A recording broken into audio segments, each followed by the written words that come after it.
जय नित्यानंद जय जय श्री चैतन्य जय नित्यानंद जय कृष्ण चंद्र जय गौर भक्तवृंद जय कृष्ण चंद्र जय गौर भक्तवृंद जय कृष्ण चंद्र जय गौर भक्तवृंद जय कृष्ण चंद्र जय गौर भक्तवृंद जय जय श्री चैतन्य जय नित्यानंद जय जय श्री चैतन्य जय नित्यानंद जय नित्यानंद जय श्री चैतन्य जय नित्यानंद जय कृष्ण चंद्र जय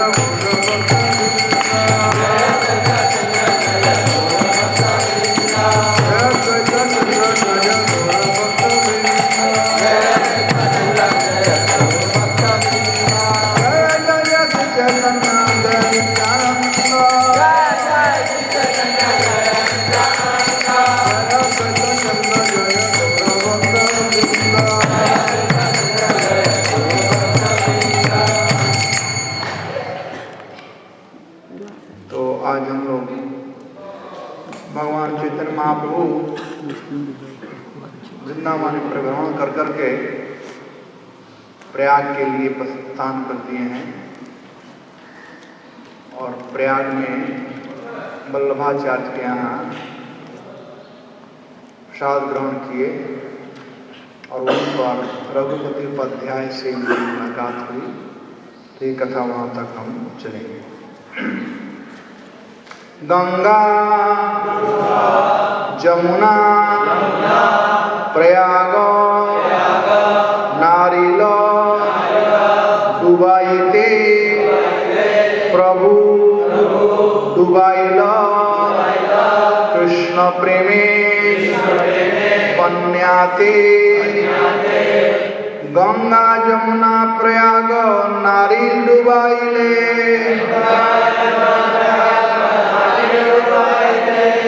गंगा जमुना प्रयाग नारिल डुबाइते प्रभु डुबाइल कृष्ण प्रेमर वन्याते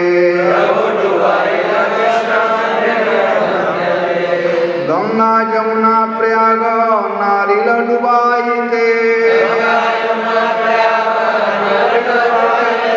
प्रभु डुबाइल कृष्ण प्रेमेर वन्याते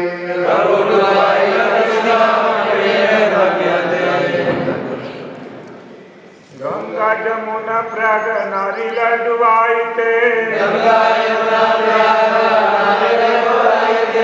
प्रभु डुबाइल कृष्ण प्रेमेर बनाइते गंगा यमुना प्रयाग नारिल डुबाइते प्रभु डुबाइल कृष्ण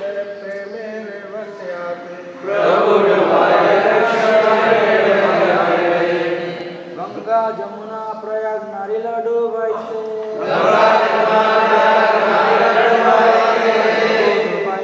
कृष्ण प्रेमेर वन्यते गंगा जमुना प्रयाग नारिल डुबाइते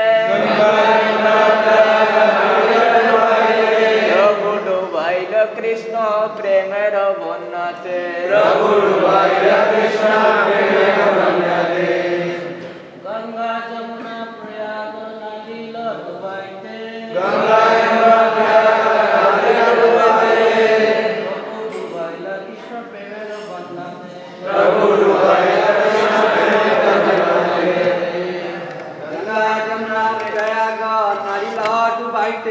गंगा जमुना प्रयाग नारिल डुबाइते प्रभु डुबाइल कृष्ण प्रेमेर वन्यते गंगा यमुना प्रयाग नारिल डुबाइते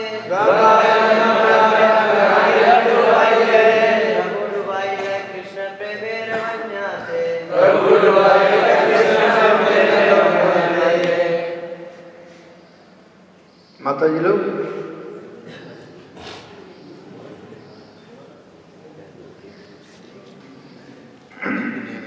प्रयाग गंगा तथा जमुना इन दो नदियों के संगम पर स्थित है।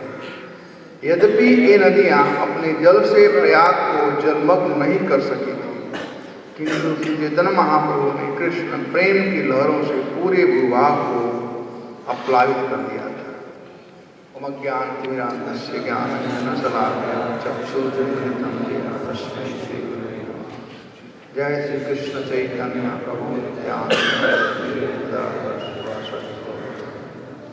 हरे कृष्ण कृष्ण कृष्ण हरे राम राम राम। तो भगवान श्री चैतन्य महाप्रभु बलभद्र भट्टाचार्य और सनोरिया ब्राह्मण के साथ में वृंदावन के लिए प्रस्थान किए।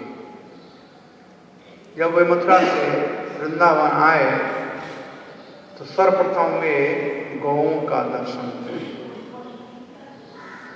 गौओं का दर्शन कर करके महाप्रभु प्रेम विह्वल हो गए और इस प्रकार से गौएं को आलिंगन किए और वे गौएं उनको चाटने लगी और उनके पीछे पीछे चलने लगी। कुछ दूर आगे बढ़े तो कुछ हरिण और हिरणिया महाप्रभु के दोनों साइड में चल रही थी और उनको चाट रही थी। इस प्रकार से महाप्रभु वृंदावन के विभिन्न प्राणियों से संबंध स्थापित कर रहे थे, क्योंकि ब्रजेंद्रनंदन श्याम सुंदर हैं, अपने घर आए हुए हैं। बाहर से कोई समझ नहीं पा रहा था, लेकिन अंदर से इस प्रकार से बहुत दिन के बाद कोई अपने घर जाता है तो एक एक वस्तुएं याद आती है, एक स्थान स्थलियाँ याद आती है। वैसे ही सब कुछ महाप्रभु याद कर रहे थे। तो वृंदावन में क्या क्या लीलाएं हुई, उन लीलाओं का आप लोगों से मैं संक्षिप्त में वर्णन करूंगा। वृंदावन में सब मिलाकर के 12 वन है, 12 वन है। ये वन है, वन मतलब जंगल। तो जंगल से हम लोग समझते हैं कि यहाँ पर बड़ा बड़ा पेड़ हो, बहुत पत्थर हो, बहुत ऊंचाई हो, इसे हम वन समझते हैं। लेकिन यह वृंदावन है, यानी तुलसी महारानी का वन है, जहाँ पर बहुत तुलसी है। तो तुलसी जी का वह जंगल है। जो अव्यवस्थित हो उसे जंगल कहते हैं। कभी कभी भक्त लोग भी तुम जंगली हो, कोई व्यवस्था मालूम नहीं है। तो ये जो 12 वन है वृंदावन ब्रज में, ये वन प्रायः इनका विभाजन जमुना जी के हैं। कुछ वन जमुना जी के पूर्वी ओर हैं और कुछ पश्चिमी ओर हैं। जो पूर्व के तरफ वन है उनमें से है भद्रवन, बिल्वावन, लौहवन, भांडरी वन तथा महावन। आजकल वहाँ जाने के लिए पीपा पुल का व्यवस्था है, काशी घाट से, किसी घाट से आप जा सकते हैं उस साइड में। और जो पश्चिम तरफ वन है उसमें से है मधुवन, मथुरा, तालवन, कुमुदवन, बहुलावन, कामवन, खादिवन तथा वृंदावन। तो ये 12 वन है। भगवान चैतन्य महाप्रभु इन 12 वनों में जा करके अपने समस्त लीलाओं को याद कर रहे थे। भगवान जब रास्ते में जा रहे थे तो विभिन्न प्रकार के पेड़ पौधे मिलते हैं। यहाँ तक कि तोते, नर और मादा तोते आपस में कृष्ण कथा को कह रहे थे। और जब भगवान चैतन्य महाप्रभु को देखे तो वे लोग और प्रभावित हुए और वे लोग पूरा कृष्ण कथा कहना प्रारंभ कर दिए। इस प्रकार से भगवान चैतन्य महाप्रभु वृंदावन में परिभ्रमण कर रहे थे। तो परिभ्रमण करते करते वे अरिष्ट गांव आए जो गोवर्धन के तलहटी में है। तो अरिष्ट गांव जहाँ पर भगवान ने अरिष्टासुर असुर को मारा था, तो उन्हें तुरंत याद आया कि यहीं पर राधा कुंड और श्याम कुंड था। तो वे उस ब्राह्मण, सनोरिया ब्राह्मण से पूछे कि आप राधा कुंड श्याम कुंड की भी जानते हैं? तो उन्होंने कहा कि नहीं, यहाँ पर तो कोई राधा कुंड श्याम कुंड नहीं है। तो कहा कि नहीं यहीं पर है। तो महाप्रभु राधा कुंड और श्याम कुंड की तरफ जा रहे थे और गांव वालों से पूछ रहे थे, तो गांव वाले ने बताया नहीं कि राधा कुंड श्याम कुंड में रहे। तो कुछ दूर और जाने के बाद महाप्रभु ने 2 धान का खेत देखा। बिल्कुल छोटा छोटा खेत था, इसमें थोड़ा पानी था, एक काला था और एक गोरा था। तो जो गोरा था महाप्रभु ने कहा कि यह राधा कुंड है, जो काला था वह श्याम कुंड। और चैतन्य महाप्रभु उस थोड़े पानी में स्नान करने लगे। तो सब गांव के लोगों को कौतूहल मच गया। सब लोग आए, देखे गंदा पानी में सन्यासी क्यों नहा रहा है। सब लोग पूछने लगे। तो चैतन्य महाप्रभु ने राधा कुंड और श्याम कुंड का वर्णन किया, गांव वालों से राधा कुंड का महिमा बताया। इस प्रकार से गौरहरि राधा कुंड में स्नान कर करके और राधा कुंड के मिट्टी से तिलक किए। और बलभद्र भट्टाचार्य कहे कि कुछ आप मिट्टी बांध दीजिए, साथ ही तिलक करने का काम करेगा। तो इस प्रकार से राधा कुंड और श्याम कुंड का भगवान चैतन्य महाप्रभु उसको प्रकट किए। और तब से राधा कुंड श्याम कुंड है जिसको हम लोग जाते हैं, प्रणाम करते हैं, देखते हैं। आज से 500 साल पहले लुप्त प्राय हो गया था, ऐसे भी सब तीर्थ लुप्त हो गए। ये तो गोस्वामियों का कृपा है कि हम लोगों ने देख पाते। भगवान चैतन्य महाप्रभु षट गोस्वामियों को कहा था वृंदावन में जाकर के 2 काम करना है। एक, जो भी तीर्थ लुप्त हुए हैं उसको अन्वेषण करो, आहार लाओ और ग्रंथों का रचना करो। उसके बाद चैतन्य महाप्रभु कुसुम सरोवर गए। ब्रज में बहुत से कुंड तालाब है और सबका अपना अपना महिमा है। भगवान जहां भी तालाब देखते थे सब कुछ का कुछ न कुछ कृष्ण से संबंध था, तो उसमें स्नान करने लगते थे। इस प्रकार से कुसुम सरोवर से बाहर तो गिरिराज गोवर्धन को देखे और गिरिराज गोवर्धन को देख करके भगवान चैतन्य महाप्रभु प्रेमाविष्ट हो। गिरिराज के स्वज को देख करके कि गिरिराज किस प्रकार से ब्रजवासियों का सेवा किए थे। विभिन्न प्रकार के स्तुतियों से गिरिराज जी का, सुंदर श्लोकों से गिरिराज जी का स्तुति करने लगे। अंताय मद्रिय बला हरिदास वर्जो यद राम कृष्ण चरण स्पर्श प्रमोद मानम तनोति स गोप गणया पानी सुजव सगंधर गंध मूले। इस प्रकार से गिरिराज जी का परिक्रमा कर गुणगान करने लगे। गिरिराज जी के तलहटी में जितने भी कुंड थे, चाहे वो गोविंद कुंड हो, अप्सरा कुंड हो, कोई कुंड, सभी कुंडों में महाप्रभु स्नान किए। उनकी बड़ी इच्छा थी गोपाल का दर्शन करने के लिए।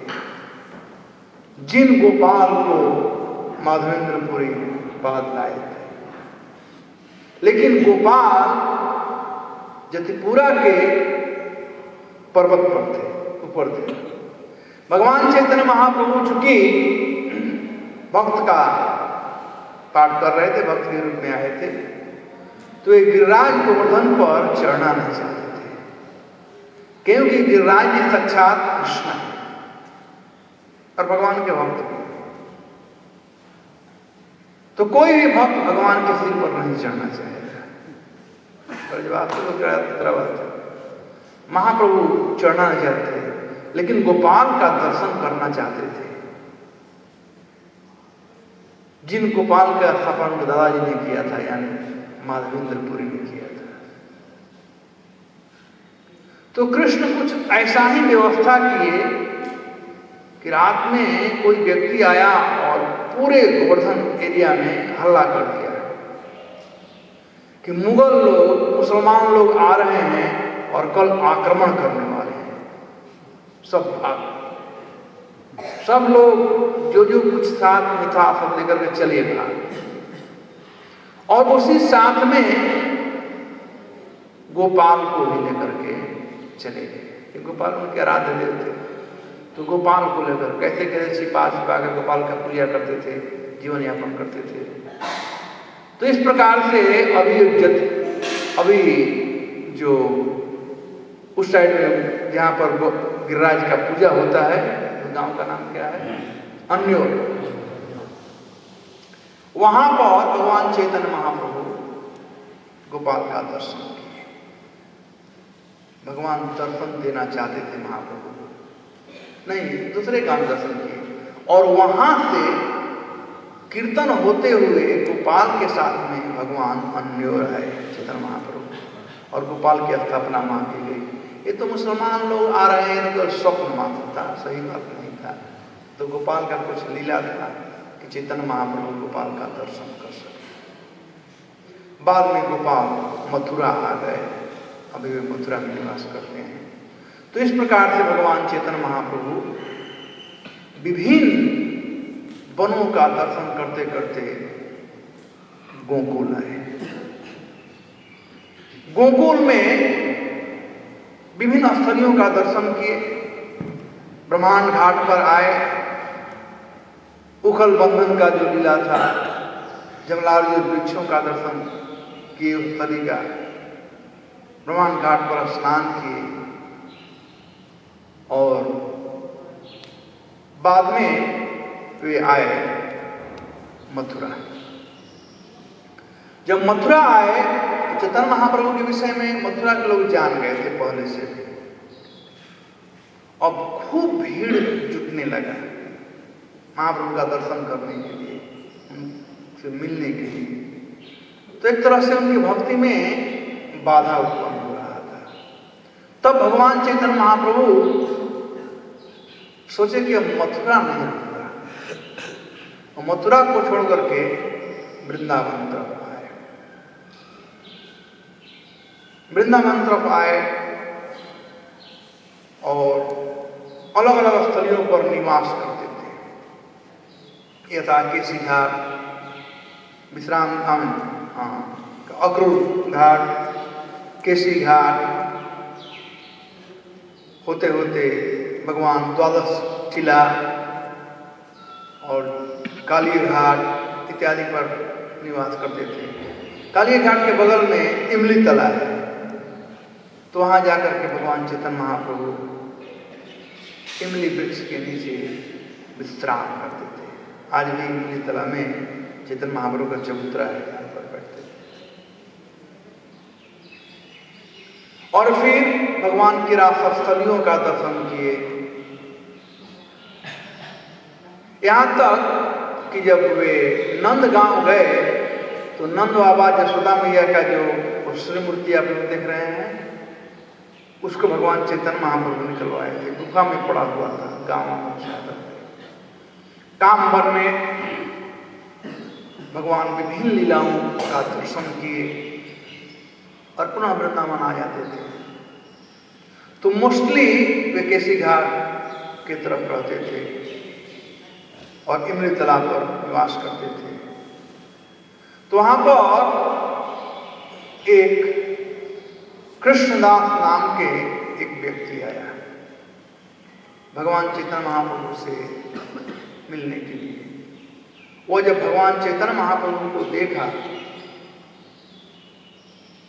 नहीं उससे पहले जब भगवान वहां पर निवास करते थे तो प्रत्येक दिन लोग आते थे और लोग नाच कीर्तन करते थे, नाच गान होता था।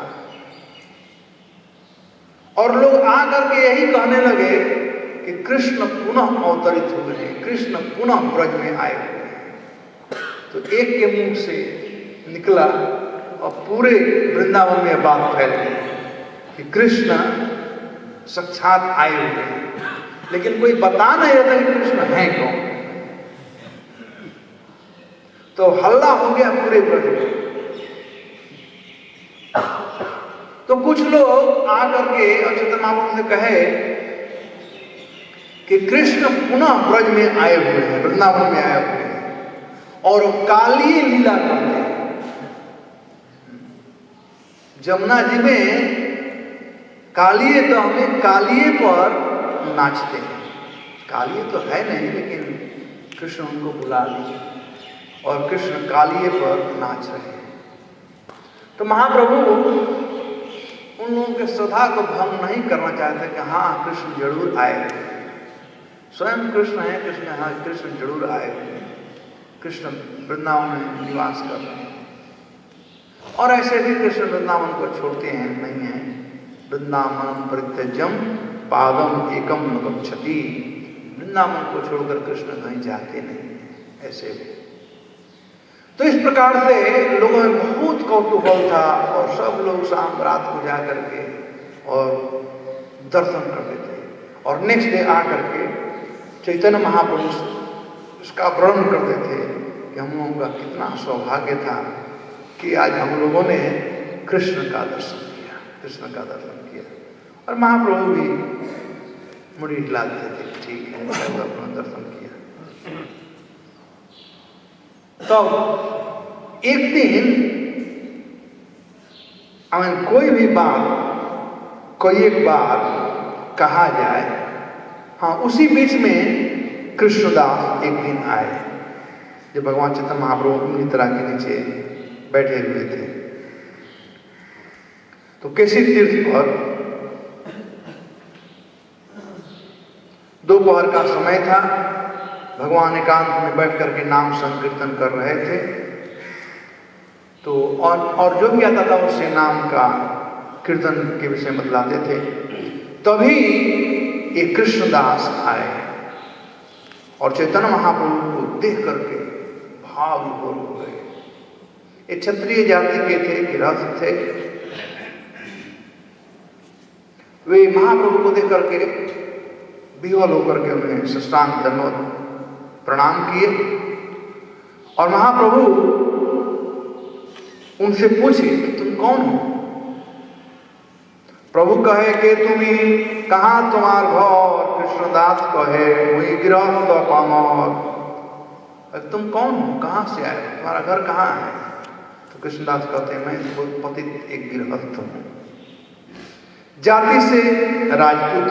पहले जाति का बड़ा प्रभाव था, आजकल लोग भंग कर रहे हैं। जाति से मैं राजपूत हूँ और जमुना के उस पार मेरा घर है, लेकिन मैं आपका सेवक बनना चाहता हूँ और मैं वैष्णव बनना चाहता हूँ। मैंने रात को एक स्वप्न देखा था और उसी स्वप्न का अनुकरण करते हुए मैं यहाँ पर आया और यहाँ आकर मैं आपको पाया। तो भगवान चैतन्य महाप्रभु बड़े हर्षित हुए और कृष्णदास को आलिंगन किए। जैसे ही महाप्रभु का आलिंगन कृष्णदास को प्राप्त हुआ, कृष्णदास उन्मत्त होकर के लगे नाचने और गाए हरे कृष्णा हरे कृष्णा कृष्णा हरे हरे हरे राम राम हरे हरे। महाप्रभु प्रत्येक दिन दोपहर का भोजन लेने के लिए अपूर्व जाया करते थे। तो कृष्णदास को भी लेकर के उस दिन गए और महाप्रभु भोजन किए और अपना अवशेष कृष्णदास को दिए। दूसरे दिन कृष्णदास महाप्रभु की सेवा में लग गए और उनका जल पात्र लेकर के साथ में और वृंदावन आए। अपने पत्नी पुत्र परिवार सबको त्याग दिए थे भगवान चैतन्य महाप्रभु का सेवा करने के लिए। इसे सीखना चाहिए, जब भगवान का सेवा करना है तो ये पत्नी पुत्र परिवार या पति परिवार इसमें मन लगा रहेगा तो भजन नहीं हो पाएगा। भगवान एकांतिक भक्ति चाहते हैं, अन्य कोई न रहे उसमें। हमने जो भक्त बन गया दूसरा बात है, जो भक्त नहीं है, जो पैर खींचता है, उन लोगों के लिए जो भक्त बन गया है ठीक है, ये सब वही कृष्ण के हैं। नहीं तो भगवान कहते हैं अनन्य चिंतयन्तो माम ये जना परिपास्ते तेषां मित्रवियुक्तानां योगक्षेमम्। मैं उसी के योगक्षेम का वहन करता हूँ। लक्ष्मी वल्लभ जी समझे ना, भगवान कहते हैं मैं उसी के योगक्षेम का वहन करता हूँ जो अनन्य भाव से मेरा चिंतन करता है। अब पत्नी पुत्र परिवार का चिंतन करें, कृष्ण का चिंतन कहाँ होगा? हरिप्रिया जी फोन आए के बाद चले जाएंगे, कहाँ होगा रामचरण जी? ये आसान नहीं है। सबको भक्त बना दो, सब भक्त बन जाए तब तो ठीक है, तब कुछ आसान हो सकता है, नहीं तो बड़ा मुश्किल है। अरे वो भक्त बनने के बाद कोई जय गोविंद से पूछो कितना तकलीफ होता है। भक्त बनने के बाद भी पत्नी भक्त बन जाए तो भी कोई जरूरी नहीं है कि मन डिस्टर्ब नहीं होता, स्वभाव से। तो कृष्णदास बड़े बुद्धिमान थे, वे जानते थे और इसलिए सब कुछ छोड़ छाड़ करके आ गए भगवान चैतन्य महाप्रभु। यदि ये केवल मिथ्या भ्रम है कि हम समझेंगे कि हम यदि देखभाल नहीं करेंगे तो उनका क्या हो, मर जाएंगे खाने बिना। ये हम अपने को कर्ता मान लेते हैं। अरे जिसने जन्म दिया उसको चिंता नहीं है, हम कौन हो गए पीछे मिले हुए चिंता करने वाले। जो भगवान जन्म दिए हैं 84 लाख दुनियों में कितने हाथी हैं जो कि हम लोगों का पेट ज्यादा है। कोई भी पशु पक्षी बिना खाए न तक से नहीं मरे। भगवान सबका भरण पोषण करते हैं। ये माया ही है जिसे कि हम लोग सोचते हैं कि हमारे बिना नहीं हो पाएगा, हमारा रिस्पॉन्सिबिलिटी है। ये माया है और कृष्ण भरण पोषण करेंगे। और यदि कोई कृष्ण का शरणागत हो जाए, कृष्ण के शरण में आ जाए, तो उसके परिवार का भगवान योगक्षेम वहाँ मृगारी का नाम वो जानते हैं। मृगारी सब कुछ देकर के आ गया था। उसे उतना धन प्राप्त हो रहा था जितना वो कल्पना भी नहीं कर सकता था। तो कृष्णदास इस बात को जानते थे, इसलिए वे वहां पर उनके साथ में सेवा करने के लिए तैयार हो गए, सब कुछ छोड़ करके।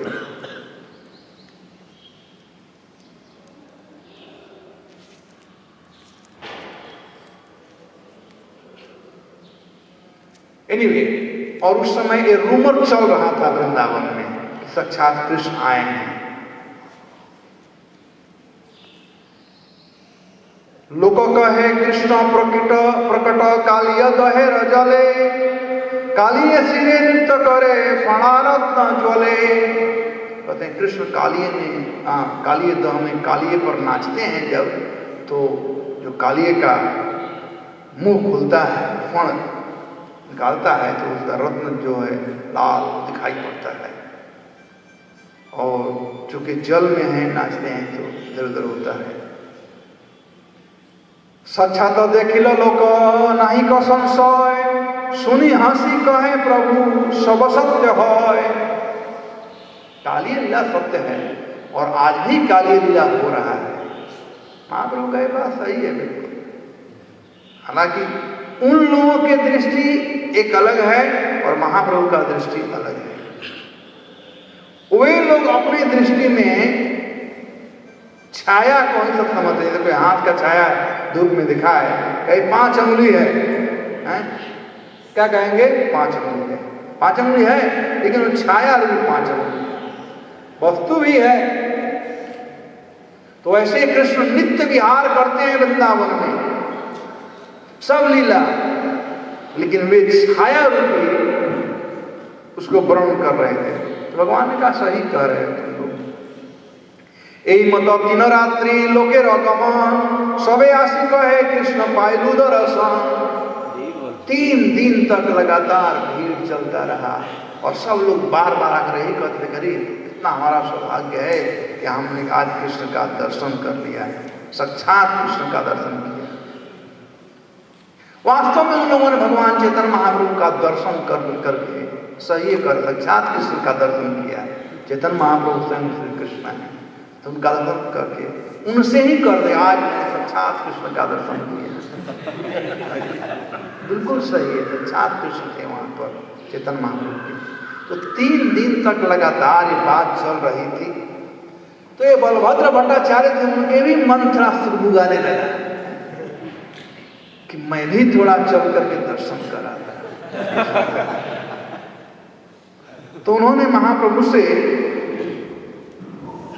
आज्ञा मांगा कि महाप्रभु यदि आपको कोई आपत्ति न हो तो मैं सोच रहा था कि आज रात मैं भी जा करके और भगवान कृष्ण का दर्शन कर करके।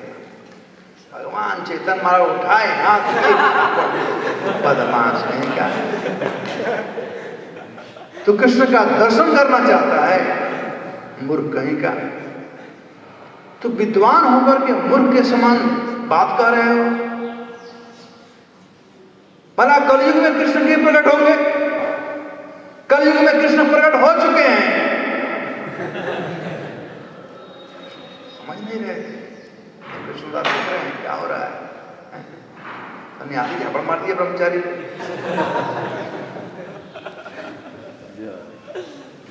कहते हैं मूर्ख लोग हैं जो भ्रमित हैं, जो कि इस प्रकार का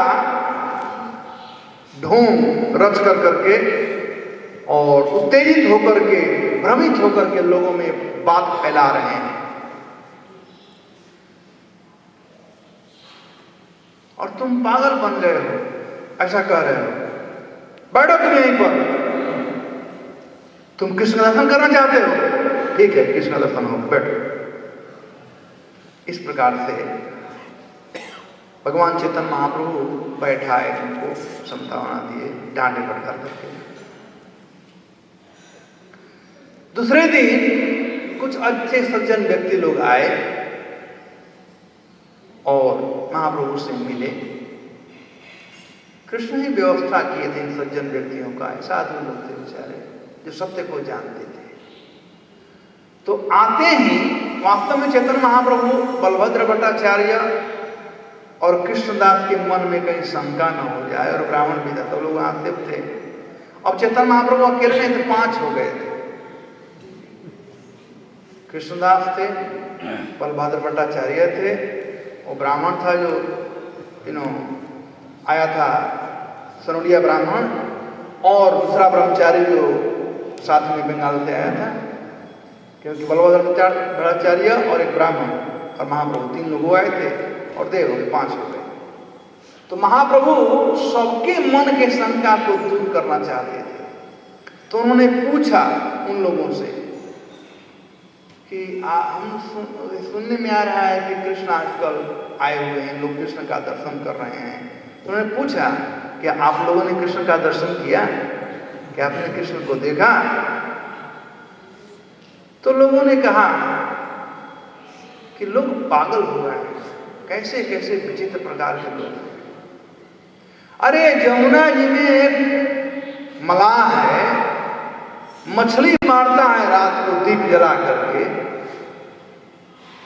और जब उसका नाव इधर से उधर होता है तो लोग उस नाव को समझते हैं वो कालिया, और जो दीप है वो समझते हैं उसका फण है। और जब वो नाव खेता है इधर से उधर डंडा लेकर के, तो समझते हैं कि वो कालिया का पूंछ पकड़ करके भगवान ये कर रहे हैं। कहते हैं वो दीपक जलाकर मछली पकड़ता है, वो मछुआरा है। लेकिन लोग दूर से ब्रह्मवश सोचते हैं कि कृष्ण आए हुए हैं। अब देखिए, एक बाण से कई एक निशाना चैतन्य महाप्रभु लगाए। चैतन्य महाप्रभु ने स्वयं वे जानते थे इस बात को कि मछुआरा है, वो काम कर रहा है। लेकिन यदि यह बात कह दिए होते बलभद्र भट्टाचार्य से कि तो पागल हो गया है, ये मछुआरा है, तो बलभद्र भट्टाचार्य के मन में महाप्रभु के प्रति दोष दृष्टि हो जाता कि देखो ये नहीं चाहते हैं कि मैं जाऊं, इत्यादि इत्यादि कई एक बात गिर रहा है।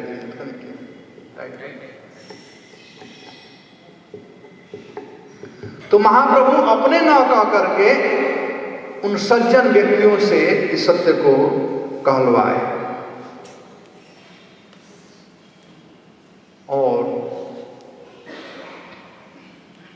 फिर वही सज्जन व्यक्ति लोग वहीं बैठे बैठे वे लोग इस बात को कहे कि सचमुच में ही कृष्ण यहां पर आए हुए हैं। यह सच है, इसमें कोई दो राय है, और लोगों ने देखा भी है, लेकिन लोग पहचानते नहीं, लोग पहचानते नहीं। तो महाप्रभु कौतूहलवश सबके सामने ही पूछा, अच्छा आप लोग ही मानते हैं कृष्ण आए हुए हैं वृंदावन? कहा कि हाँ बिल्कुल आए। तो कहे कहां पर है? हम ही दर्शन करना चाहते हैं। तो क्या आप सर्व साक्षात आप ही तो हैं, सन्यासी के रूप में आए हुए हैं। चैतन्य महाप्रभु तुरंत कान पकड़ लिए, विष्णु विष्णु विष्णु। कहे कि नहीं, ऐसा नहीं हो सकता है। वहां पर चैतन्य महाप्रभु पुनः जीव और ईश्वर में भेद क्या है, इस भेद का प्रतिपादन किए अच्छी तरह से बतलाए। तो इस प्रकार से विभिन्न प्रकार का लीला भगवान श्री चैतन्य महाप्रभु वृंदावन में कर रहे थे। अब बहुत लोग आते थे प्रत्येक दिन महाप्रभु को का दर्शन करने के लिए, कीर्तन करने के लिए। एक दिन की बात है, भगवान चैतन्य महाप्रभु अक्रूर घाट पर गए थे और वहां जमुना जी में स्नान करने लगे। आप लोगों को मालूम होगा कि अक्रूर घाट वह घाट है जहां पर अक्रूर जी वृंदावन से कृष्ण बलराम को लेकर के जा रहे थे। वह एक ऐसा घाट है कि मथुरा वाले वैकुंठ का दर्शन करते हैं और वृंदावन वाले गोलोक का दर्शन करते हैं एक घाट पर। तो भगवान चैतन्य महाप्रभु को वह लीला याद आ गया कि अक्रूर जी कैसे यही स्नान कर रहे थे और जमुना जल में वे वैकुंठ का दर्शन किए। उस समय उनके साथ में कृष्णदास थे और बलभद्र भट्टाचार्य कहीं और रंदन कर रहे थे। चैतन्य महाप्रभु जमुना में प्रवेश किए और वे बहुत देर तक जमुना में रह गए, वैकुंठ का दर्शन कर रहे थे। और कृष्णदास समझे कि महाप्रभु डूब रहे हैं। अब लगे चिल्लाने, जोर से पुकारने लगे, बलभद्र भट्टाचार्य, बलभद्र भट्ट। तो बलभद्र भागते भागते क्या हुआ क्या हुआ, तो कहा ये डूब गए हैं लगता है। तो बलभद्र गए और महाप्रभु को खींच करके बाहर निकाले। फिर उसके बाद कुछ दिन वहां पर थे, लेकिन उन्हें अच्छा नहीं लग रहा था कि बहुत लोग आते थे प्रत्येक दिन महाप्रभु को निमंत्रण देने के लिए। आज हमारे घर खाने आइए, हमारे घर खाने आइए, हमारे घर खाने आइए। ये सनोड़िया ब्राह्मण पूरा हल्ला कर दिए थे वृंदावन मथुरा सब जगह। सब लोग बुलाने आते थे महाप्रभु आए, हमारे घर आइए, हमारे घर आइए। तो ये बलभद्र भट्टाचार्य परेशान हो गए, कहे कि आकर मेरा लोग माथा तोड़ रहे हैं, मैं किसको किसको ना कहूँ, आखिर तो निमंत्रण एक ही निकलूंगा ना। हजारों लोग आते हैं, लाइन लगा रहता है, कोई पैरवी करता है, कोई आपसे पैरवी करता है। तो कहता, उन्होंने कहा कि हम लोगों को यहाँ से चलना चाहिए और वैसे भी ये जगह उचित नहीं है। महाप्रभु कोई भी यमुना जी में कूद पड़ते हैं, अच्छा हुआ है तो मैं था, नहीं तो कल कौन बचाएगा, ये जगह स्थिर नहीं है। तो बलभद्र भट्टाचार्य मंत्रणा लिए सब लोगों से और सनोड़िया ब्राह्मण चाहिए थे। तो सनोड़िया ब्राह्मण ने कहा कि देखिए अब यहाँ से हम लोगों को प्रयाग चलना चाहिए, माघ महीना आ रहा है, कुंभ मेला का महीना है, तो हम चलते हैं, प्रयाग चलते हैं और गंगा के किनारे से होकर के हम लोग प्रयाग करेंगे। जमुना देख करके महाप्रभु पागल हो जाते हैं, तो गंगा के तीर ये लोग प्लानिंग की। तब बलभद्र भट्टाचार्य चैतन्य महाप्रभु के पास जाकर के कहते हैं, सब बात बताए, देखिए अब मैं परेशान हो गया हूँ, मेरा मन यहाँ नहीं लग रहा है, अब मैं यहाँ से जाना चाहता हूँ।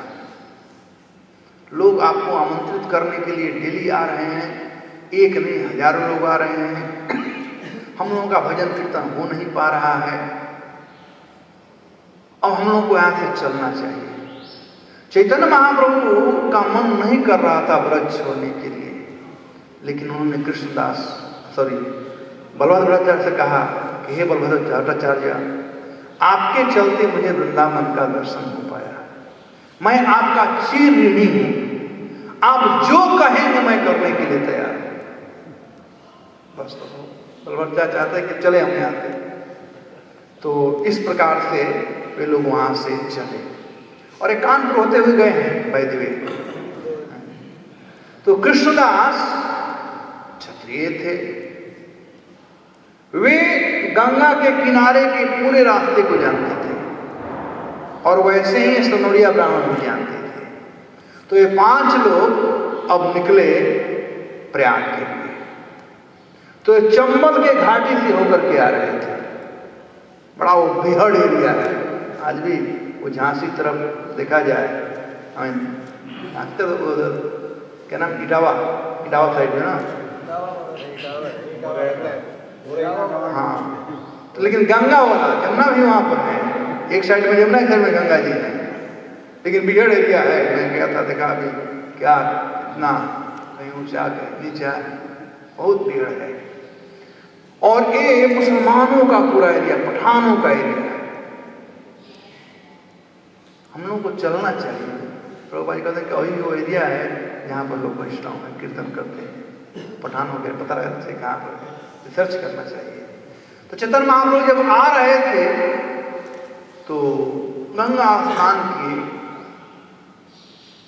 और गंगा जी से जब जा रहे थे तो कुछ गौवें चल रही थी और गौवें हुंकार कर रही थी। फिर महाप्रभु ने बांसुरी का आवाज सुना। हालांकि महाप्रभु को ट्रिक करके लेके जा रहे थे। महाप्रभु मोस्टली ट्रांसजेंडर सिचुएशन पर थे। इन लोग कहा अब यहाँ वृंदावन नहीं रहा हूँ, काम बन तरफ चलते, तो कामा जा रहे थे, लेकिन चल दिए इधर आने के ट्रिक करके। तो महाप्रभु जब बांसुरी का आवाज सुने तो मूर्छित होकर के गिर पड़े और उनके मुंह से गाज निकलने लगा, मूर्छा आ गया।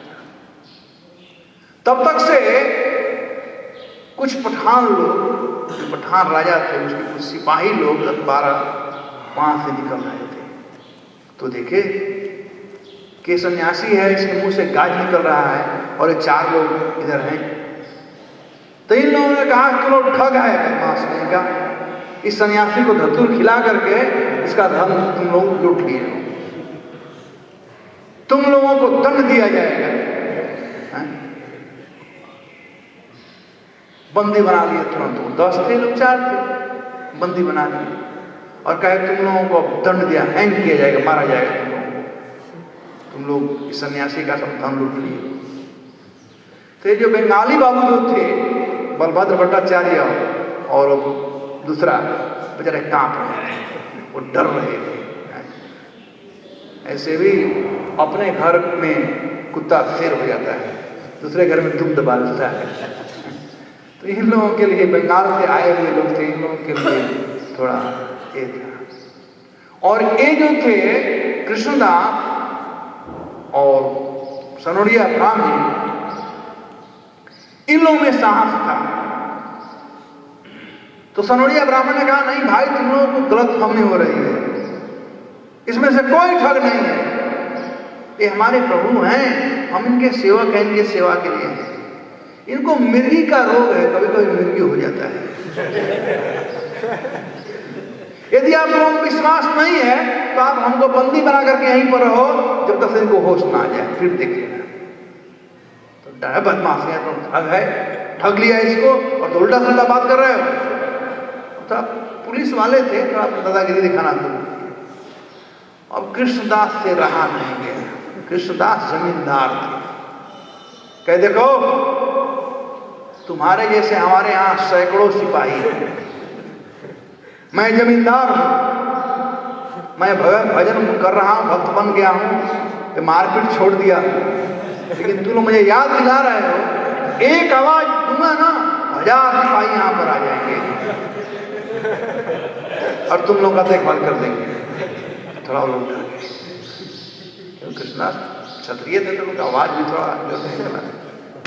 पंडित जी बेचारे लौकिक प्रयास कर रहे थे, क्षत्रिय थे। उसके बाद कुछ समय के बाद जब ये बातें आपस में कर रहे थे कोलाहल जैसा, तो महाप्रभु कॉन्शियस चेतना आया, तो कृष्ण कृष्ण कृष्ण करने लगे। तो फटाफट हाथ खोल दिए, इन लोगों का बंदी बनाया तो खोल दिए। तो महाप्रभु होश में आए, तो सिपाहियों को देखकर के आश्चर्य, आप लोग कौन हो, आप क्या यहाँ कर रहे हो, क्या चाहते हो? अरे आप नहीं जानते हो, ठग लोग हैं, ये लोग आपको धतूर खिला करके आपका सब अमूल्य वस्तु सोना चांदी जो था ये लूट लिए हैं। इन लोगों को हम बंदी बनाकर ले जा रहे हैं और राजा इनको दंड देगा, फांसी पर लटकाए जाएंगे, आपके साथ इन्होंने बड़ा अन्याय किया। तो महाप्रभु ने नहीं भाई ऐसा बात नहीं, तुम लोग भ्रम में पड़ रहे हो, अरे ये लोग तो हमारे जीवन दाता हैं, हमको मिर्गी का बीमारी है, कभी कभी मिर्गी आ जाता है, ये लोग हमारा रक्षा करते, कभी पानी में डूब जाता हूँ, कभी कुछ हो जाता हूँ, ये लोग हमारा रक्षा करते, हमारे बड़ी गार्ड हैं। और जहाँ तक धन लूटने का बात करें, हम तो सन्यासी आदमी हैं, हमारे पास क्या है, कुछ भी नहीं है, कॉफी नरकंटी है, दो ही चीज है, क्या लूटेंगे। तो इस प्रकार से भगवान चैतन्य महाप्रभु उन लोगों को बतला रहे थे। तो उन पठानों सिपाहियों में से एक था जो काला वस्त्र धारण किया था, पीर था, यानी पूरा कुरान वगैरह के विषय में उसको बहुत जानकारी थी, पंडित था, मुस्लिम पंडित था। तो भगवान चैतन्य महाप्रभु के वाणी से बड़ा प्रभावित हुआ और चैतन्य महाप्रभु से कुछ बात करने लगा। तो कुरान के अनुसार भगवान को निराकार के रूप में मानता था। तो भगवान चैतन्य महाप्रभु को प्रचार किए, बहुत सुंदर उसका व्याख्या है, प्रचार कर करके और कुरान के आधार पर इस बात को स्थापित किए कि भगवान सच्चिदानंद विग्रह है, भगवान का स्वरूप है। और बाद में जो था वह भगवान चैतन्य महाप्रभु के चरण में आया और उनसे दीक्षा का याचना किया। भगवान चैतन्य महाप्रभु फटाफट दीक्षा दे दिए उसको, उसका नाम हुआ रामदास। और जो राजा था उसका एक बेटा भी उन सिपाहियों के बीच में था, उसका बेटा भी उन सिपाहियों के बीच में था। तो उस बेटा को भी भगवान चैतन्य महाप्रभु शिक्षा दिए और कृष्ण भक्त बना दिए। इस प्रकार से भगवान चैतन्य महाप्रभु इन लोगों को लेकर के और वे प्रयाग आए। प्रयाग में भगवान बिंदु माधव मंदिर लगाते थे और संगम में स्नान करने प्रत्येक दिन जाते थे। बंगाल से श्रीपाद रूप गोस्वामी अपने भाई अनुपम के साथ में प्रयाग आए हुए थे। उन्हें पता चला था कि महाप्रभु वृंदावन गए हैं और वे प्रयाग के रास्ते लौटेंगे। तो महाप्रभु से मिलने के लिए बंगाल से आए थे। सनातन गोस्वामी, रूप गोस्वामी बहुत बड़े अनुयायी, लोगों का नाम हुआ था दबीर खास और साकर मल्ली और दबीर खास। तो ये दबीर खास थे रूप गोस्वामी जो कि ट्रेजरर थे, और साकर मल्ली सनातन जी थे जो कि प्राइम मिनिस्टर थे, नवाब। तो जी गोस्वामी के पिता का नाम था अनुपम, उनके साथ में रूप गोस्वामी आए थे। और प्रयाग में उन्होंने देखा कि क्या लोगों का भीड़ है। तो रूप गोस्वामी कहते हैं यहाँ पर प्रयाग में गंगा, जमुना और सरस्वती तीनों नदियों का समावेश है, लेकिन अब तक से इतना जल नहीं दिखाई पड़ा जो प्रयाग को जलमग्न कर सके। किंतु भगवान चैतन्य महाप्रभु के प्रेम का जो लहर था पूरे भूभाग को अपलावित कर दिया था। इस भीड़ को देख करके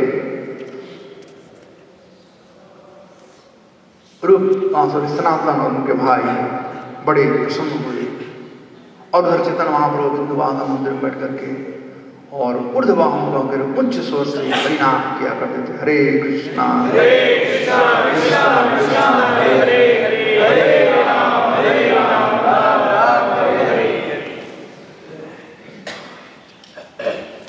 तो एक दक्षिण भारत में महाप्रभु से एक ब्राह्मण मिला था, महाप्रभु को पहचान गया और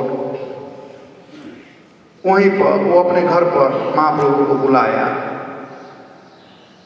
अपने घर पर निमंत्रण के लिए, प्रसाद ग्रहण करने के लिए। तो भगवान चैतन्य महाप्रभु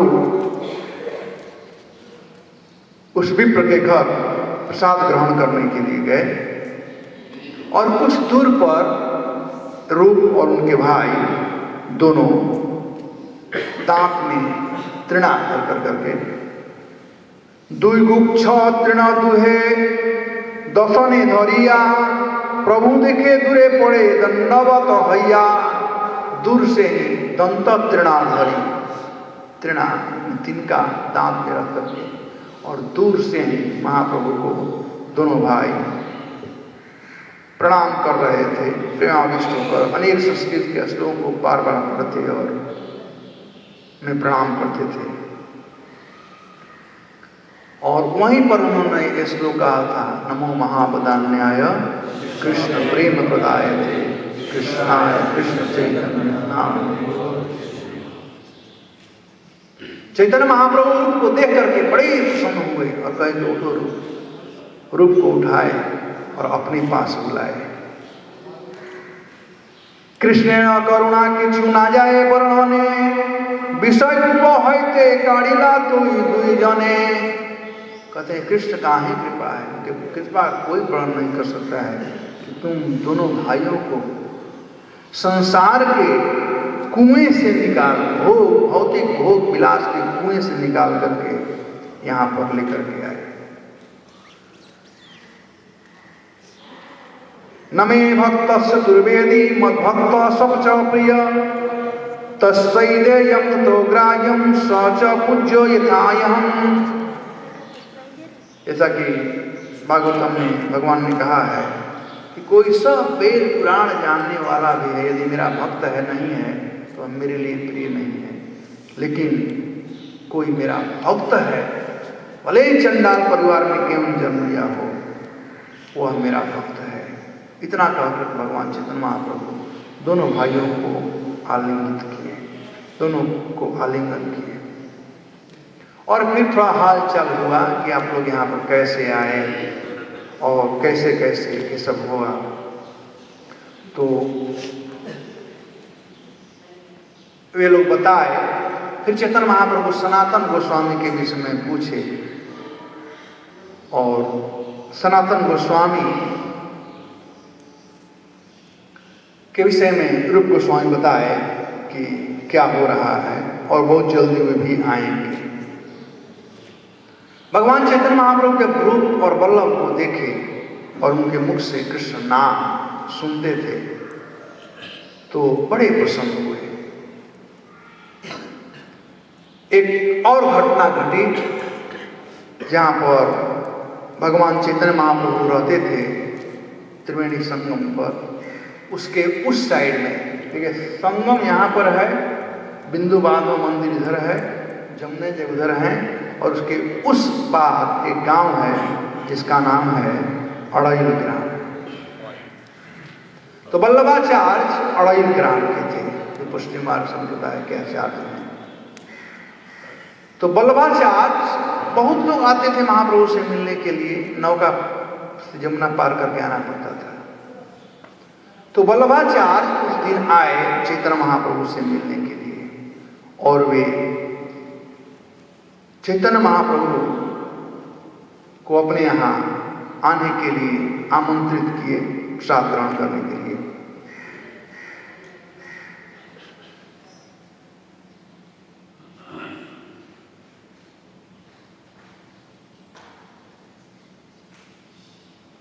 अब जब वल्लभाचार्य वहाँ पर आए थे तो रूप सनातन चैतन्य महाप्रभु के साथ नहीं थे, आकर के वे लोग प्रणाम किए।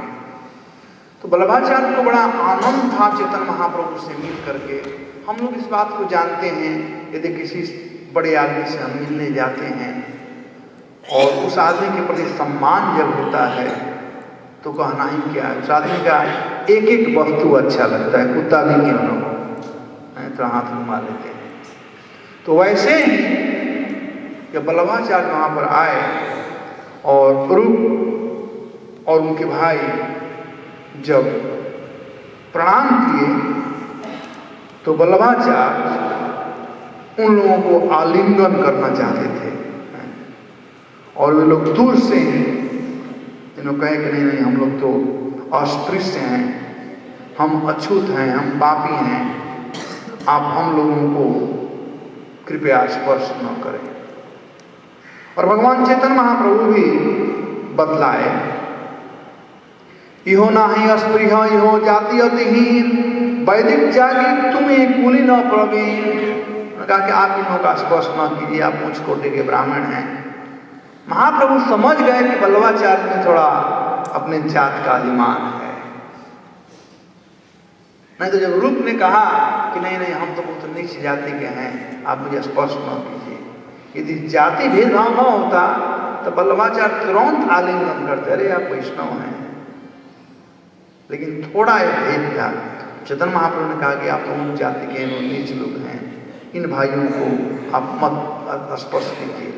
लेकिन ये लोग अहर्निश कृष्ण का नाम ले रहे थे, हरे कृष्णा हरे कृष्णा कृष्णा कृष्णा हरे राम राम राम। दुहार मुखे निरंतर कृष्ण नाम सुनी, भटक है प्रभु कुछ इंगित भंगी जानी। बल्लभाचार्य समझ गए कि महाप्रभु कुछ इंगित कर रहे हैं, कुछ इंडिकेशन दे रहे हैं, हमें पालसिगो है, इसीलिए। नहीं तो ये लोग अहर्निश कृष्ण का नाम ले रहे हैं। दुहार मुखे निरंतर कृष्ण नाम सुनी, निरंतर कृष्ण का नाम ले रहे हैं, और महाप्रभु कहते हैं नीच है। दुहार मुखे कृष्ण नाम करी छे नर्तन, ए दुई अधम नय है सर्वोत्तम। तो बल्लभाचार्य इस बात पर अडिग हो गए, इस कंक्लूजन पर आए। कंक्लूजन पर बल्लभाचार्य आए कि ये दोनों भाई जो हैं ये अधम नहीं हैं, सर्वोत्तम हैं, क्योंकि निरंतर कृष्ण का नाम ले रहे हैं। तब बल्लभाचार्य महाप्रभु के इंडिकेशन को समझते हुए, बल्लभाचार्य बहुत बड़े विद्वान थे और वे जानते थे कि शुचि कौन होता है और मुचि कौन होता है। मथुरा मोहन, मुचि का परिभाषा क्या है? मुचि जानता है किसे कहते हैं? हाँ, तो शुचि और मुचि का परिभाषा क्या है? हाँ? शास्त्र से लक्ष्मी वल्लभ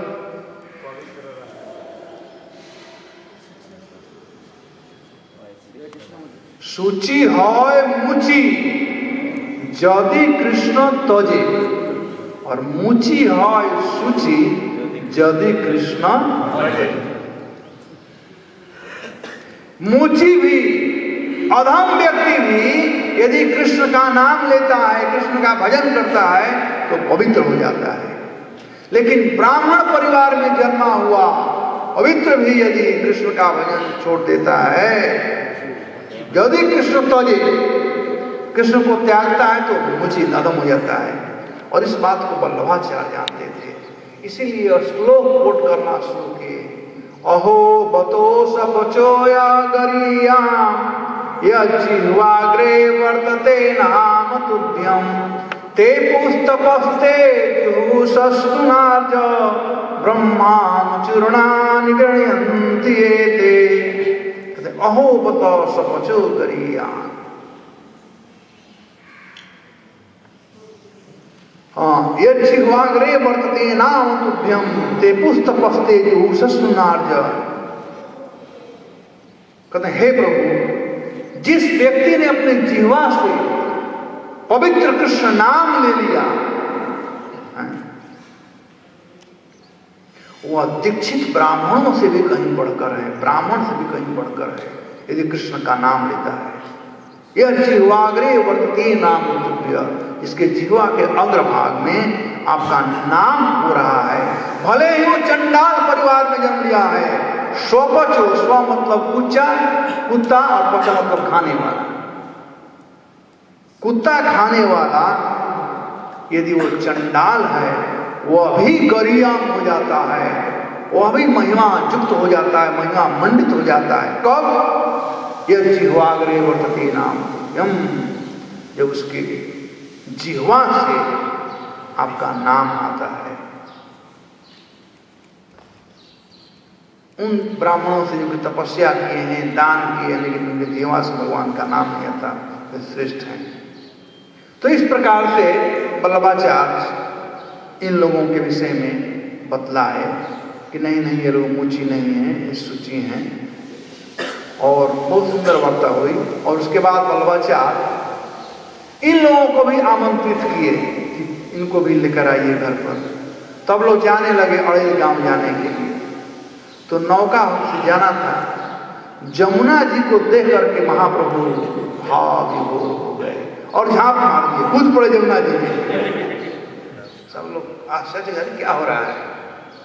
लेकिन थैंक्स टू बलभद्र भट्टाचार्य जो कि वहाँ पर थे, महाप्रभु को जानते थे, तुरंत किसी न किसी प्रकार से लेकर के बाहर आए नाव पर।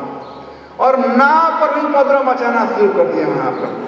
हाथ उठा करके लगे नाचने और गाने। नाव हिल रहा था, पानी भर रहा था, नाव ही डूब जाएगा। तब महाप्रभु अपने एक्सटर्नल कॉन्शसनेस में बाहर आए।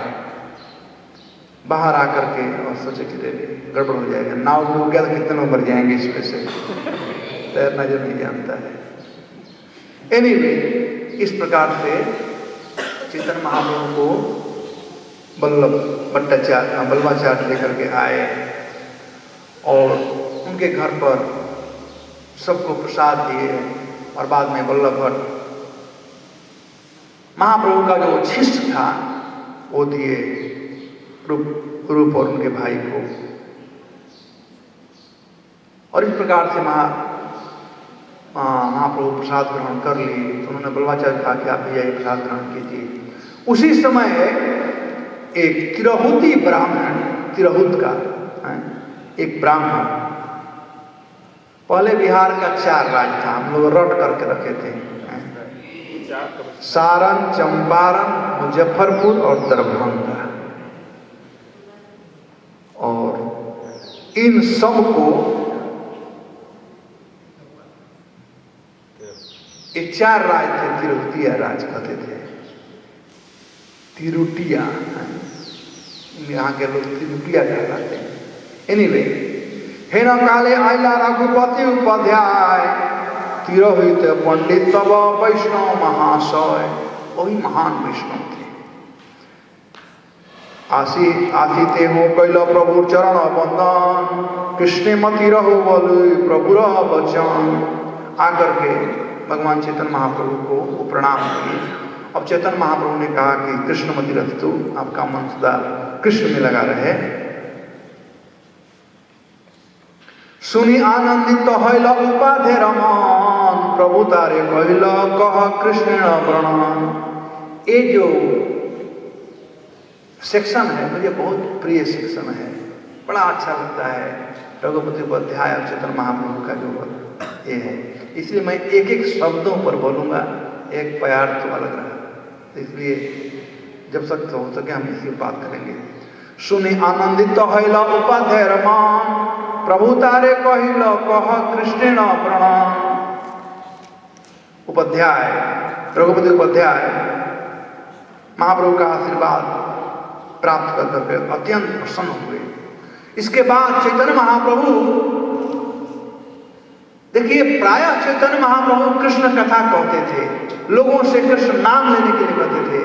लेकिन पहले बार रघुपति उपाध्याय से कहते हैं कि आप कुछ कहिए कृष्ण के विषय में।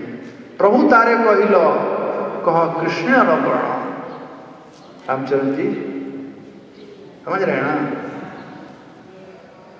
फर्स्ट टाइम चैतन्य महाप्रभु कह रहे हैं कि आप कृष्ण का वर्णन कीजिए, कृष्ण के विषय में कुछ बतलाइए। निज कृत कृष्ण लीला पढ़ेल, श्लोक पढ़िल, सुनी महाप्रभु महाप्रेमावेश हईल। महाप्रभु जान गए थे कि ये बहुत बड़े धनाढ़ व्यक्ति हैं, इनके पास भक्ति का बहुत खजाना है। राय रामानंद से महाप्रभु पूछे थे कि आप कुछ बतलाइए कृष्ण के विषय में, वो भी प्रश्न के रूप में। रघुपति उपाध्याय से महाप्रभु प्रश्न नहीं किए, कहे कुछ कथा कहिए, सुनने का मन कर रहा है, कुछ बतलाइए, कुछ बतलाइए। बड़े बड़े लोगों से महाप्रभु ने लेकिन किससे पूछना है। सार्वभौम भट्टाचार्य जैसे आदमी को महाप्रभु शिक्षा दिए, लेकिन यहाँ पर पूछ रहे हैं, कहते हैं बतलाइए। प्रभु तारे कहिल कह कृष्ण प्रणन, कृष्ण के विषय में कुछ बतलाइए। तो ये रघुपति उपाध्याय कृष्ण के महान भक्त थे, ये कुछ लिखे थे, और वो जो लिखे थे वो देखिए क्या बात कर रहे हैं, बहुत सुंदर है। श्रुति मपरे स्मृति मितरे भारत मन्ने भजन्तु भवभीता अहमिह नंदम वंदे यस्यालिंदे परम ब्रह्मा।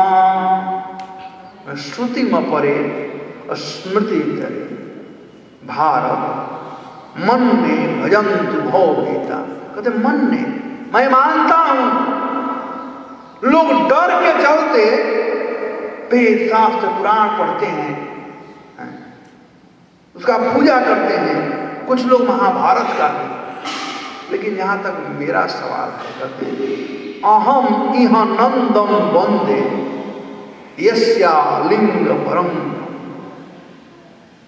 मैं नंद महाराज के चरणों का पूजा करता हूं, मैं नंद महाराज को प्रणाम करता हूं, जिनके आंगन में पूर्ण पुरुषोत्तम भगवान श्री कृष्ण खेल रहे हैं।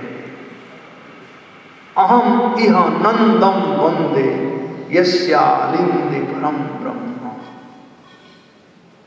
आलिंदे के आंगन में भगवान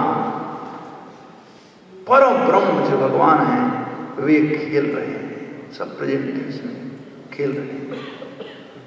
अब इतना सुनकर के महाप्रभु के रोंगटे खड़े हो गए।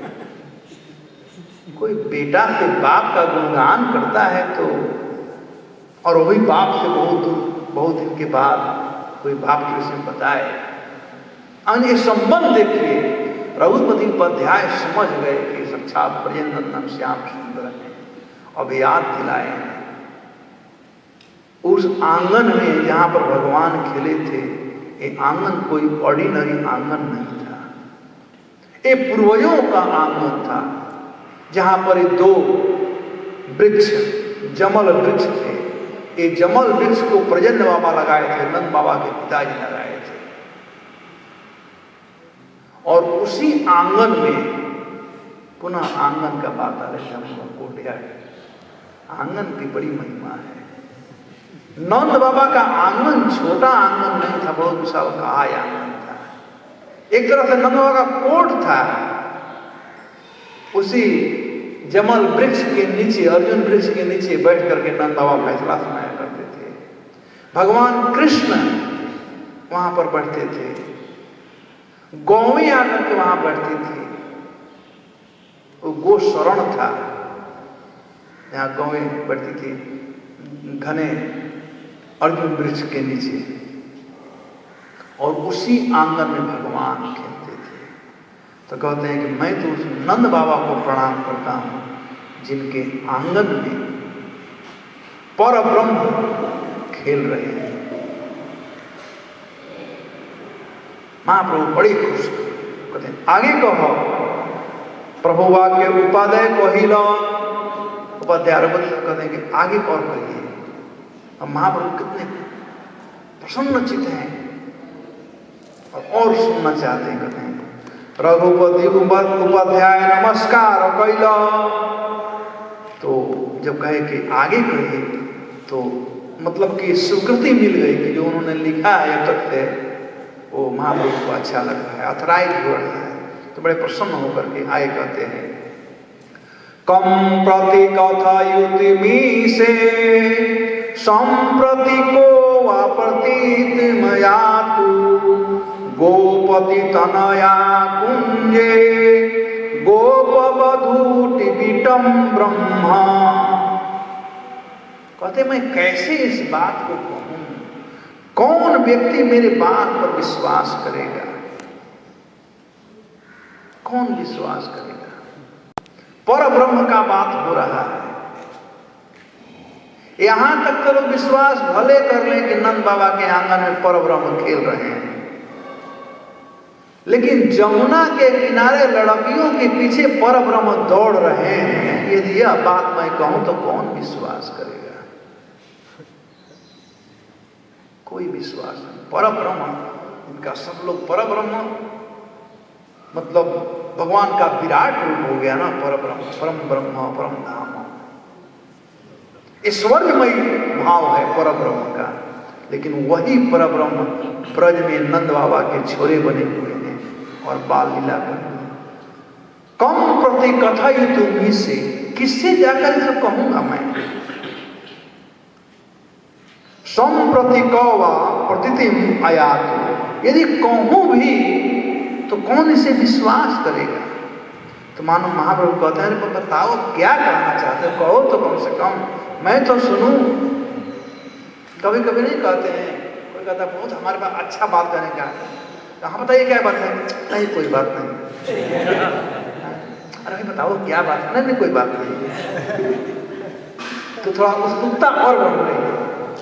तुम्हारा रघुपति को अध्याय उत्सुकता हम लोग बढ़ा रहे हैं। तो महाप्रभु उत्सुकता बढ़ के क्या बात बताइए, कौन सा बात आप कहना चाहते हैं कि लोग समझ नहीं पाएंगे, शायद मैं समझूं। नहीं नहीं छोड़ दीजिए, ना ना बताइए बताइए। तो कहते ठीक है, अब इतना जिद कर तो बता रहे हैं। गोपति तनया कुंजे गोपवधूटि विटम ब्रह्मा। गोपति यानी जमुना जी। गोपति मतलब गो का अर्थ गाय होता है, गो का अर्थ इंद्रियां होता है, गो का अर्थ पृथ्वी होता है, गो का अर्थ किरण होता है। तो गोपति मतलब किरणों के पति यानी सूर्य देव। गोपति तनया यानी सूर्य की पुत्री यानी जमुना। जम और जमी और जमुना। तो गोपति तनया कुंजे, कृष्ण जिस गृह में लीला करते हैं वो कुंज कहलाता है, और जिसमें राधा रानी रहती है वो निकुंज कहलाता है। तो कुंज और निकुंज में अंतर है कि कुंज थोड़ा खुला खुला रहता है और निकुंज बहुत सघन रहता है, बाहर कुछ दिखाई नहीं पड़ता अंदर क्या हो रहा है। गोपति तनया कुंजे गोप बधूटि विटम ब्रह्मम। गोपियों का विटम यानी शिकार कर रहा है। कौन शिकार कर रहा है? परब्रह्म। ये ब्रह्म शिकार कर रहा है यानी लीला विहार कर रहा है जमुना किनारे गोपियों से। इस बात को कौन विश्वास करेगा तो मैं कहूंगा तो सब हंसेंगे, पागल तो हो गया है। प्रभु कहें कहते हो पड़े कृष्ण लीला प्रेमावेश प्रभु देह मन आयु आइला। चैतन्य महाप्रभु ने रघुपति उपाध्याय से अनुरोध किया कि वह कृष्ण लीला के विषय में और कुछ कहे। इस तरह महाप्रभु प्रेमाविष्ट हो गए। प्रेम देखी उपाध्याय रहिल चमत्कार, मनुष्य न हुई हो कृष्ण करिल निर्धार। दो ही श्लोक सुनने के बाद में भगवान चैतन्य महाप्रभु के हृदय में वह विकार आया, सात्विकी विकार आया। प्रेमाविष्ट हो गए, शरीर स्थिर पड़ गया, रोंगटे खड़े हो गए, रोमांच कंप सब कुछ दिखाई पड़ने लगा। तब रघुपति उपाध्याय सोचे कि जो मैं बात कहने जा रहा हूं इसका पात्र वास्तव में यही व्यक्ति है, दूसरा कोई नहीं है। ऐसा बात लोग समझ नहीं पाएंगे। तब मनुष्य न हो, ये कोई सामान्य मनुष्य नहीं है, ये साक्षात श्री कृष्ण है, इसमें कोई दो राय नहीं है। करी हो निर्धार, करी लो निर्धार। वो इस निर्णय पर पहुंचे कि ये कोई सामान्य व्यक्ति नहीं है, साक्षात कृष्ण है। दो ही बात सुने। एक बात सुने नंद बाबा के सौभाग्य का, जिनके आंगन में परब्रह्म लीला कर रहे हैं, तो बड़ा आनंद आया। मेरे पिताजी और आंगन का वो याद आ गया। लेकिन श्रीमती राधिका का जब याद आया, गोपियों का जब याद आया, जमुना तट पर, आई थिंक अब इसको मैं यहीं पर कल यहाँ से प्रारंभ करेंगे। जमुना तट पर जो लीलाएं हुई थी, बहुत लीलाएं हुई थे। एक लीला का मैं वर्णन करना चाहता हूँ जो चमत्कार चंद्रिका नामक ग्रंथ से है। दोनों ठाकुर ने, श्यामचंद्र ठाकुर ने ग्रंथ लिखा, चमत्कार लिखा। वहाँ पर किस प्रकार से कृष्ण गोपियों के साथ में लीला की है उसका हम वर्णन करेंगे। तो यहाँ से कल आज केवल दो ही बात है। एक बात नंद बाबा और उनके आंगन का गुणगान किया गया और दूसरा जमुना जी का वर्णन किया गया, जहाँ पर भगवान परब्रह्म गोपियों के साथ में लीला करते हैं। कहते इस बात को मैं किससे कहूँ, तो इसका वर्णन हम कल करेंगे। ऐसे भी अब समय हो गया आज का। धन्यवाद। हरे कृष्ण। श्रील प्रभुपाद की जय।